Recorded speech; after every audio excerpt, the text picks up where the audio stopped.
ભરૂચ જિલ્લામાં 1.53 લાખ ખેલાડીઓએ ખેલ મહાકુંભમાં અલગ અલગ રમતોમાં રજીસ્ટ્રેશન કરાવ્યું છે।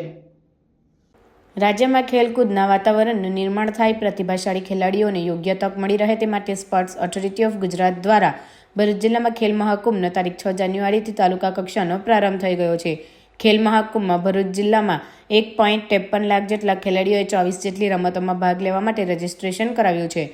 ભરૂચ જિલ્લામાં વિવિધ તાલુકા કક્ષાએ વિવિધ સ્કૂલોમાં સ્પર્ધાઓમાં ખેલાડીઓ ભાગ લેશે। શાળા અને ગ્રામ્ય કક્ષાએ વિજેતા ખેલાડીઓ તાલુકા કક્ષાએ અને તાલુકા કક્ષાએ વિજેતા ખેલાડીઓ જિલ્લા કક્ષાની સ્પર્ધાઓમાં ભાગ લેશે, જ્યારે જિલ્લા કક્ષાએ વિજેતા થયેલા ખેલાડીઓએ ઝોન કક્ષા, રાજ્ય કક્ષાની સ્પર્ધાઓમાં ભાગ લેશે।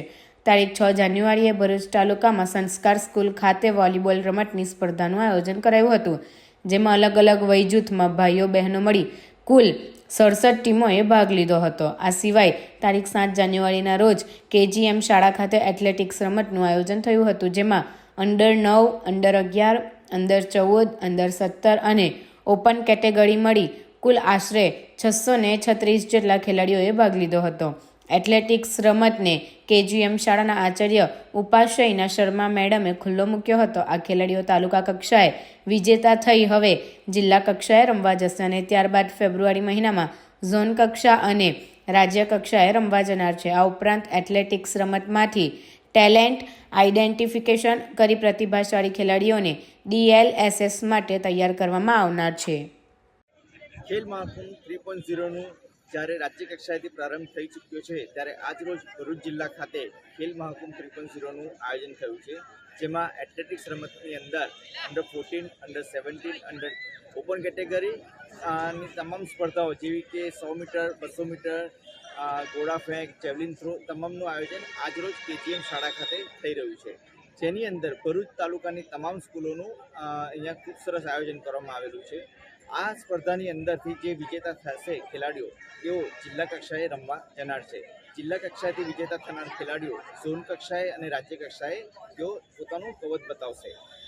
સમગ્ર ખેલ મહાકુંભ દરમિયાન ટેલેન્ટ આઇડેન્ટિફિકેશનની પણ કામગીરી સ્પોર્ટ્સ ઓથોરિટી ઓફ ગુજરાત દ્વારા કરવામાં આવી રહી છે, જેની અંદર ખેલાડીઓ જિલ્લા કક્ષા સ્પોર્ટ્સ સ્કૂલની અંદર સીધો પ્રવેશ મેળવનાર છે। તો મારી તમામ એથ્લેટ્સને વિનંતી છે કે તેઓ પોતાનું સારું પ્રદર્શન બતાવે અને રાજ્ય સરકાર અને સ્પોર્ટ્સ ઓથોરિટી ઓફ ગુજરાત દ્વારા જે DLSS શાળા છે અને ટેલેન્ટ આઇડેન્ટિફિકેશન છે એમાં તેઓ પોતાનું પરફોર્મન્સ બેસ્ટ બતાવીને એડમિશન મેળવે। આ પ્રસંગે હું એથ્લેટિક્સ રમતના તમામ ખેલાડીઓને શુભેચ્છા પાઠવું છું કે તેઓ આગળ જઈને જિલ્લા કક્ષાએ અને રાજ્ય કક્ષાએ પોતાનું નામ રોશન કરે। કુલ કેટલા છોકરાઓ છે અને કઈ દોડ રાખવામાં આવેલી હતી? આજરોજ લગભગ 430 જેટલા ખેલાડીઓ અહીંયા ભાગ લઈ રહ્યા છે, જેમાં અંડર 9, અંડર 11, અંડર 14 અને અંડર 17 કેટેગરી છે, જેની અંદર 30 metre, 50 metre, 100 metre, 200 metre, 400 metre, 600 metre અને 800 મીટરની દોડની સ્પર્ધાનું આયોજન થયું છે। તે ઉપરાંત ગોળા ફેંક અને જેવલિન થ્રો અને ડિસ્કસ થ્રોનું પણ આયોજન થઈ રહ્યું છે।